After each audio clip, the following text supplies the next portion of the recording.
सीधे हम तीसरा चैप्टर संज्ञा यानी नाउन पढ़ने वाले हैं। प्रिया अपने पापा के साथ आगरा घूमने गई। वहाँ उन्होंने खूब सारे खिलौने और मिठाइयाँ खरीदी। फिर वे ताजमहल देखने गए। वह अपनी सुंदरता के लिए प्रसिद्ध है। ताजमहल को शाहजहां ने अपनी बेगम मुमताज महल की याद में बनवाया था। वह मुमताज से बहुत प्रेम करता था। इन वाक्यों में आए रंगीन शब्द किसी व्यक्ति, वस्तु, स्थान या भाव के नाम है। व्यक्ति प्रिया, पापा, शाहजहां, मुमताज महल। वस्तु खिलौने, मिठाइयाँ। स्थान आगरा, ताजमहल। भाव याद, सुंदरता, प्रेम। अभी हम संज्ञा की परिभाषा पढ़ने वाले हैं। किसी भी वस्तु, व्यक्ति, प्राणी, स्थान या भाव आदि का बोध कराने वाले शब्दों संज्ञा कहलाते हैं। अभी संज्ञा के भेद पढ़ेंगे। व्यक्तिवाचक संज्ञा, जातिवाचक संज्ञा, भाववाचक संज्ञा। अभी हम व्यक्तिवाचक संज्ञा की परिभाषा कहलाएंगे। जो शब्द किसी एक विशेष व्यक्ति, स्थान या वस्तु का बोध कराते हैं उन्हें व्यक्तिवाचक संज्ञा कहते हैं। उदाहरण, चार मीनार विश्व की ऐतिहासिक इमारत है। साक्षी एक मिलनसार लड़की है। इन वाक्यों के केवल चार मीनार या साक्षी के बारे में नहीं, अंत चार मीनार व साक्षी को व्यक्तिवाचक संज्ञा कहेंगे। विशेष बिंदु, पहला, सूर्य, चंद्रमा, पृथ्वी आदि व्यक्तिवाचक संज्ञा मानी गई है क्योंकि हमारे सौरमंडल में एक ही सूर्य तथा एक ही पृथ्वी है। महीनों के नाम व्यक्तिवाचक संज्ञा होते हैं। अभी हम जातिवाचक की परिभाषा कहलाएंगे।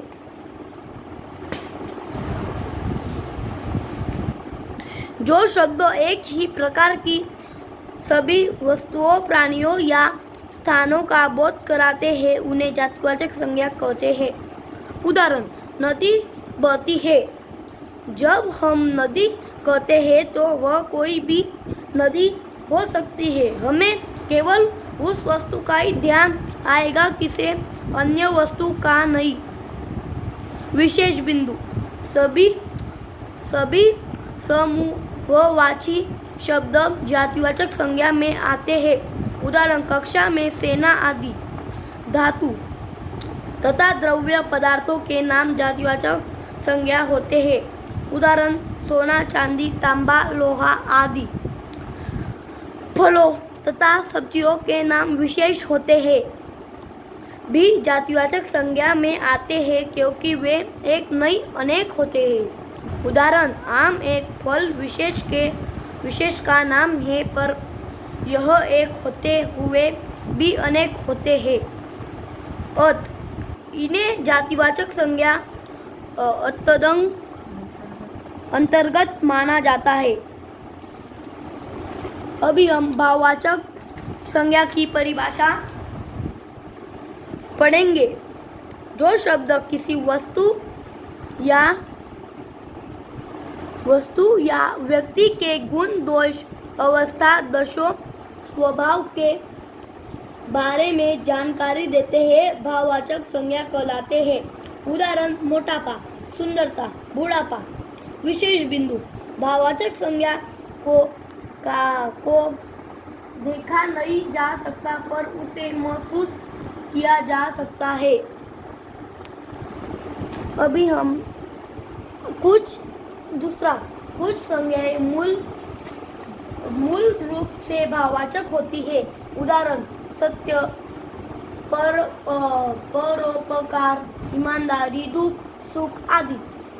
कुछ भाववाचक संज्ञाएं बनाई जा सकती है।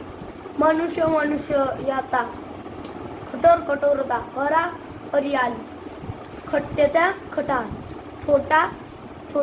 छोटूपन, मोटापा, विशालता, हंसना हंसी, देवता, गुरुता गुरुत्व, बुरा बुराई, लालिमा, ऊंचाई, बच्चा बचपन, गरमाहट, मिलना मिलावट, शत्रु शत्रुता, लड़का लड़कापन, सुंदर सुंदरता, अच्छा अच्छाई, मीठा मिठास, गहरा गहराई, बूढ़ा बुढ़ापा, गिरना गिरावट, पढ़ना पढ़ाई, मित्र मित्रता, अपना अपनापन। अभी हम द्रव्यवाचक संज्ञा पढ़ेंगे।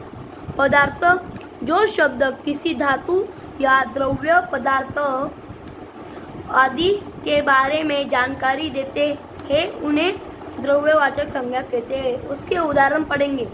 सोना, चांदी, घी, तेल, पानी, पीतल, तांबा आदि। अभी हम दूसरा की परिभाषा पढ़ेंगे।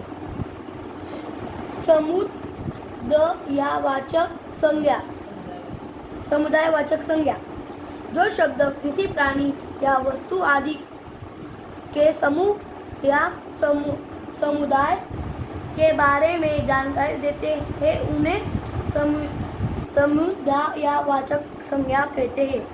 उदाहरण: सभा, जनता, सेना, झुंड आदि। तो गाइस, आज आप इस चैप्टर पढ़ा है तो आप इसे लाइक और सब्सक्राइब करें और